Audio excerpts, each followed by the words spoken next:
आहे आणि त्यांच्याकडे खूप पैसा आहे. त्या पैशाच्या जोरावर तुम्ही बाहेरून गुंडे आणतात आणि आमच्यावर दिनदहाडे अशा प्रकारे आमच्या गाडीवर. आणि ज्या माणसाने कलीम कुरेशीचा मुलगा त्याच्या हातात काही हत्यार होतं, काहीतरी वाईट झालं असतं तर या शहराचं काय वातावरण झालं असतं तुम्ही विचार करा. आता पोलिसांनी 50 जणांवर गुन्हे दाखल केले आहेत. कलीम कुरेशीवर गुन्हा दाखल केला, दंगलीचा गुन्हा दाखल केला. अरेस्ट का नाही केलं? कुठे गेला तर? त्याचा मुलगा जे आहे माझ्या मागे जे पडला होता त्याच्या हातात काय होतं बघा तुम्ही. एक 6 जणांना अटक केलेली आहे, काही फरार आहेत असं पोलिसांचं म्हणणं आहे. कसं फरार होतात म्हणजे मला हे विचारायचं आहे. 3 उमेदवार त्या परिवारातले ते इलेक्शन लढत आहे. आम्हाला सगळ्यांना माहीत आहे ते कुठे गेलेले आहे करके. का त्यांना अरेस्ट करत नाही? तुम्हाला सुद्धा सुरक्षा दिली 10 पोलीस कर्मचारी PSI. मी स्पष्टपणे सांगतो, उद्यापर्यंत अरेस्ट झालं नाही तर आम्ही पोलीस स्टेशनच्या समोर एक मोठा धरणा आंदोलन करणार आहे. सर एक तुम्हाला सुरक्षा पुरवली व्यक्तिशा. माझी सुरक्षा महत्वाची नाही आहे. मला सुरक्षा देऊन तुम्ही काय करणार? दररोज सामान्य लोकांना या गुंडांना फेस करावं लागत आहे.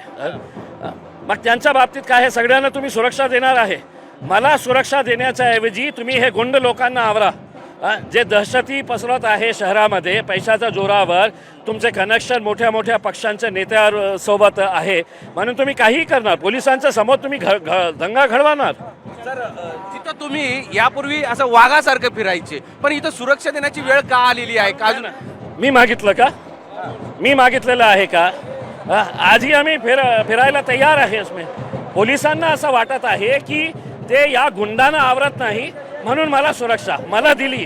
जे सामान्य लोकांना देणार का तुम्ही अशी सुरक्षा? त्याच्या बाबतीत काय? तर पोलिसांना प्रश्न विचारलेले आहेत की आता ही सुरक्षा मला दिलेली आहे पण सर्वसामान्यांना देणार का?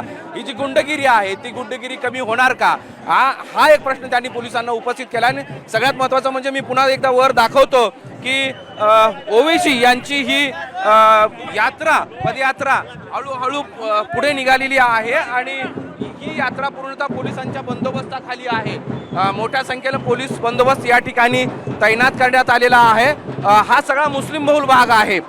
सिटी चौक, चंपा चौक, त्यानंतर बुडी लेन या सगळ्या परिसरामध्ये मुस्लिम बहुल भाग आहे, मुस्लिम राहत असतात. तरी यापूर्वी असं कधी झालं नव्हतं की MIMच्या नेत्याला पोलिसांच्या बंदोबस्ताखाली अशी रॅली काढावी लागली. आता मात्र हे चित्र दिसतं आहे आणि हे चित्र बदलावं असं इम्तियाज जलील यांचं म्हणणं आहे. मोहम्मद इरफानचा माधव सावरगावे, साम TV, छत्रपती संभाजीनगर.